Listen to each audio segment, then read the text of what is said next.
కర్మయోగం భగవానుడు ఈ విధంగా తెలియజేస్తున్నాడు.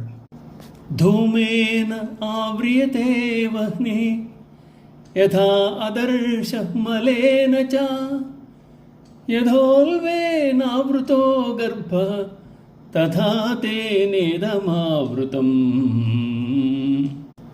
అర్జున, పొగచేత అగ్ని, ధూళిచేత అద్దము, మావిచేత గర్భము ఎట్లు కప్పబడి ఉన్నాయో అలాగే జ్ఞానం కామంచే ఆవృతమై ఉంది.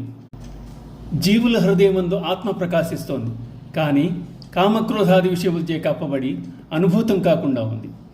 పొగ, ధూళి, మావి అనునవి ఆవరించి ఉన్న వాటి వెనుక ఉన్న అగ్ని, దర్పణము, శిశురూపములకు ఏమీ హాని కలిగినట్లే కామాదుల ఆవృతమై ఉన్నను ఆత్మ స్వచ్ఛంగానే ఉంది.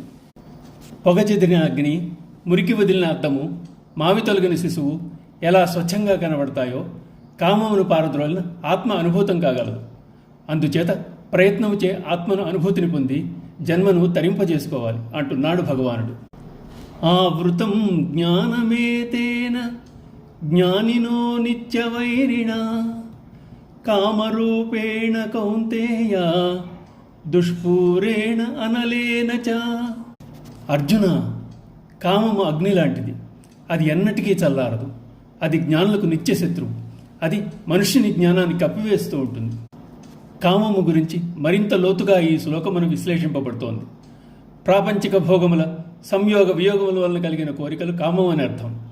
సాధకులకు కామం యొక్క బలమెట్టిదో వివరించిన యెడల వారు దానిని సమూలంగా నివారించే ప్రయత్నం చేయగలరు. జీవునకు లేక సాధకునకు కామము నిత్య శత్రువు. మనుషుల మధ్య శత్రుత్వం కలకాలం ఉండదు. ఈరోజు శత్రువు రేపు మిత్రుడు కావచ్చు.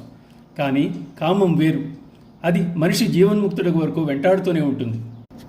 కామం అనేది అంతఃశత్రువు. ఎంతటి ఆధ్యాత్మిక చింతన గలవాడినైనా అది పడేస్తుంది. కామం వైకుంఠపాడులో పెద్ద పాము వంటిది. ఏమాత్రం అజాగ్రత్తగా ఉన్నా జీవుని పాతాళానికి దిగదార్చి వేస్తుంది. కామమును తృప్తిపరచు సాధనం లేదు. నదీ జలములు ఎన్ని వచ్చి చేరినా సముద్రం చాలు అనదు. అలాగే ఎన్ని సమిధలు వేసినా హోమమందల అగ్ని చాలు అని చెప్పదు. కామమును ఎవరూ పూరించలేరు.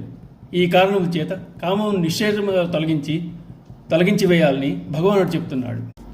ఓం నమో భగవతే వాసుదేవాయ.